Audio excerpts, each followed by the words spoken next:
మరి ఆ రోజు ఎవరు అడగలేదు, ఇస్మాయిల్ అడగలేదు, వెంకటకృష్ణ అడగలేదు, విఠల్ అడగలేదు, ఎవరు అడగలేదు. ఎందుకంటే అది అడిగే సందర్భం కాదు. కానీ ఇప్పుడు అడుగుతున్నారు. ఏంటిది రాజకీయ అవకాశం? అర్థం చేసుకోవాల్సింది ఒకటన్నా, విగ్రహాలు పెట్టేటప్పుడు, రాజకీయాలు చేసేటప్పుడు, ఆ రాజకీయాల చుట్టూ ఉన్నటువంటి మర్మాలకు సంబంధించిన అంశం వచ్చినప్పుడు అది ఒక ఏమంటారు, వాళ్ళు కూడా ఒక గేమ్ స్టార్ట్ ఒక గేమ్ నడుస్తుంది. ఇవాళ సందర్భము విఠలన్న కూడా పాపం బాగా ఆవేదనలో ఉన్నాడు. బాగా నాకు కూడా ఇవాళ ఆయన పట్ల సానుభూతి కలుగుతూ ఉన్నది. కానీ ఒకటి మాత్రం మనం మర్చిపోతే, నేను ఆయన ఆవేదనతో ఉన్నాడు, సానుభూతి తెలియాల్సిందే. కానీ ఈరోజు సందర్భము పవన్ కళ్యాణ్ తిట్టాలనే సోకు మాకేం లేదు. పవన్ కళ్యాణ్ అంత పెద్ద నాయకుడు చేయాలని ఆరాటం మాకు లేదు. ఆయన నాయకుడిగా పెద్దగా ఏ నాయకత్వంలోకి పోయినా మాకు వచ్చే అభ్యంతరం లేదు, మాకు వచ్చే ఇబ్బంది కూడా లేదు. ఆయనను మనం పట్టించుకో మాకే సరిపడా పనులు ఉన్నాయి. ఇక్కడ ఆయన పని ఆయన చేసుకోవచ్చు. పాపం అక్కడ ఉన్న పనులు వదిలిపెట్టి ఇక్కడ ఆయన టైం కేటాయించినాడు. పవన్ కళ్యాణ్ని తిట్టడం కోసమో లేకపోతే ఇంకో ఆంధ్ర నాయకుడిని తిట్టడం కోసమో తెలంగాణ వాదాన్ని కానీ తెలంగాణ వాదిగా కానీ మాట్లాడడానికి మేము సిద్ధంగా లేము. కానీ తెలంగాణ మీద అక్కసు వెళ్ళకపోయినప్పుడు, తెలంగాణ మీద కుట్రలు చేసినప్పుడు, కావాలకొని కాలు దువ్వినప్పుడు తప్పకుండా ప్రతిఘటిస్తాం. ఇది మా బాధ్యత. మీరే చెప్పండి. ఇప్పుడు నువ్వు చెప్పిన 3 అన్నావు కదా, అక్కసు వెళ్ళగక్కినప్పుడు, కాలు దువ్వినప్పుడు, ఇంకోటి ఏంటంటే కుట్ర అన్నావు. ఈ మూడిటికి ఆధారం ఉందా? ఆయన ఎప్పుడో 11 రోజులు దీక్ష చేశానన్నది 12 ఏళ్ల క్రితం. ఇవాళ చెప్తా సరే, మీరు గుర్తు చేశారు కాదు చెప్తున్నా. పాపం ఆయన 11 రోజులు భోజనం 12 ఏళ్ల క్రితం అండి. ఇప్పుడు కానీ మర్చిపోయే అలవాటు కూడా ఉంది ఆయనకు. ఆయనకుంది, నాకు గుర్తుంది కాబట్టి చెప్తున్నా. తర్వాత నేను మళ్ళీ కూడా చెప్తున్నా, ఆయన పాపం స్క్రిప్ట్ చూసుకోవాల్సింది. ఇలా మాట్లాడేటప్పుడు కూడా ఎందుకోసము మీటింగ్ పెట్టుకోవాలనుకున్నారనే విషయం కనీసం ప్రెస్ మీట్లో అవకాశం దొరికినా చెప్పుకుంటే బాగుండేది. రెండోది ఆయన చెప్తున్నప్పుడు గద్దరట తూటాలు వెళ్తారట, నన్ను కాపాడని నా దగ్గరకు వచ్చిండట. అప్పుడు ఆయన జనసేన పెట్టినట్టు, ఈయన జనసేన పార్టీ పెట్టింది. ఇప్పుడు 2097లో తూటాలు వెళ్తారు.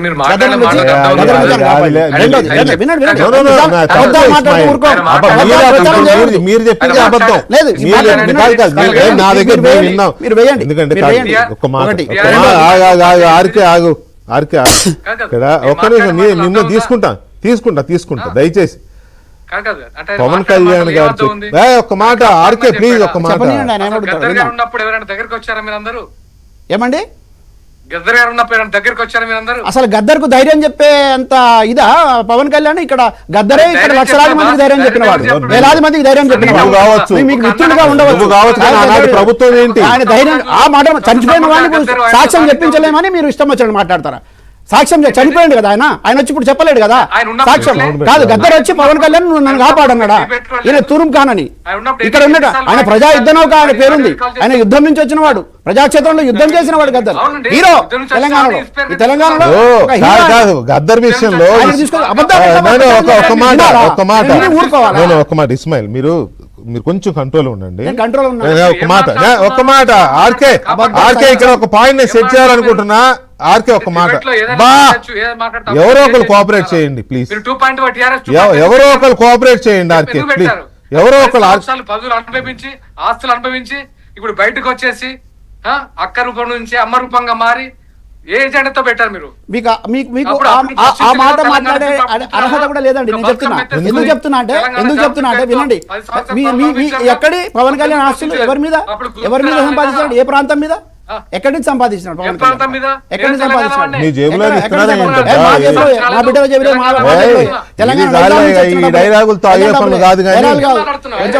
రెండోది బండి కట్టి గద్దర్ పాడింది అంటాడు.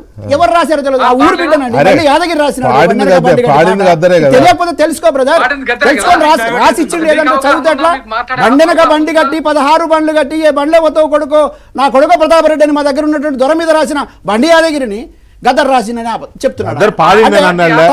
తప్పు తెలుసుకొని మాట్లాడాలా? ఆయన చెప్పిందంత నిజమైనట్టు, అబద్ధాలు చెప్తా ఉంటే వినాలా? ఈ రోజు మా ఆవిర్భావ దినోత్సవం రోజు నువ్వు కావాలని ఇక్కడ పెడతావు, మీరు ఫోటోలు దిగుతారు, కలుస్తారు అంటున్నారు కదా. ఎన్ని సినిమా ఫంక్షన్ లో అభిమానులతో ఫోటో దిగాడు చెప్పండి? ఎంతమందికి సమయం ఇచ్చినాడు పవన్ కళ్యాణ్ గారు చెప్పండి? ఇక్కడ వేలాది మంది అభిమానులు ఉన్నారు కదా, ఎంతమంది అభిమానులతో పవన్ కళ్యాణ్ గారు ఫోటోలు దిగారు? ఎంతమందిని ఆత్మీయంగా పలకరించారు? ఒక్క రోజున ఇక్కడ ఉన్నటువంటి అమరుల స్తూపం దగ్గరికి వెళ్ళి చూసినాడు ఆయన? అమరుల స్తూపం దగ్గర తెలంగాణ మీద ప్రేమ ఉందా? ఇదా తెలంగాణ మీద ఉండే ప్రేమ? అబద్ధాలు చెప్పడమా? ఓకే ఓకే ఒక్క నిమిషం ఆగండి, ఒక్క నిమిషం ఆగండి, ఒక్క నిమిషం ఆగండి. అతను మాట్లాడి Ismail, this is not fair, this is not fair on your part, this is not fair on your part. మీరు గద్దర్ విషయం ఒక్క మాట, అన్ని అబద్ధాలు ఉంటాయి కానీ ఆర్కే ఆర్కే ఆర్కే ఒక్క నిమిషం ఉండండి, ఒక్క నిమిషం ఉండండి దయచేసి. ఆర్కే మీరు బయట ఉన్నారు, మీ వాయిస్ రీచ్ అవ్వట్లేదు, అందుకే ఒక్క నిమిషం నేను చెప్పే మాట కూడా వినండి.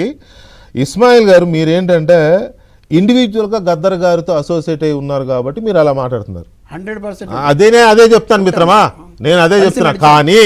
కానీ ఈ రాష్ట్రాన్ని ఏలిన పార్టీ కానీ గత ప్రభుత్వం కానీ గద్దర్ గారి విషయంలో వ్యవహరించిన తీరు ఎక్కడ వ్యతిరేకించావు, ఎక్కడ వ్యతిరేకించావు, వ్యక్తిగతంగా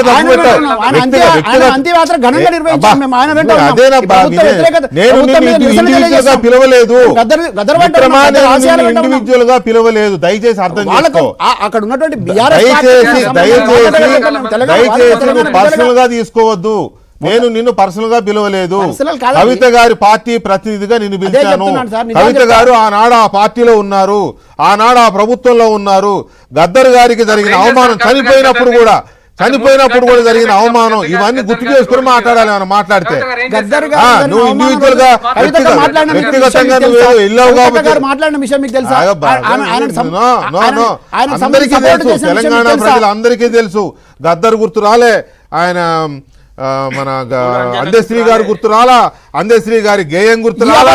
వద్దంటున్నా, ఈ అబద్ధాలు వద్దంటున్నా. అందశ్రీ గారి సంబంధించి కానీ గద్దర్ విషయంలో కానీ తెలంగాణ నికార్సైన బిడ్డల విషయంలో కవితక్క గారు వెంట ఉన్నారు. ఆ రోజు అదే ప్రభుత్వం చెప్పే ప్రయత్నం ఆనాడు ప్రభుత్వం గురించి మాట్లాడుతున్నాను. రైట్ విఠల్ చెప్పండి.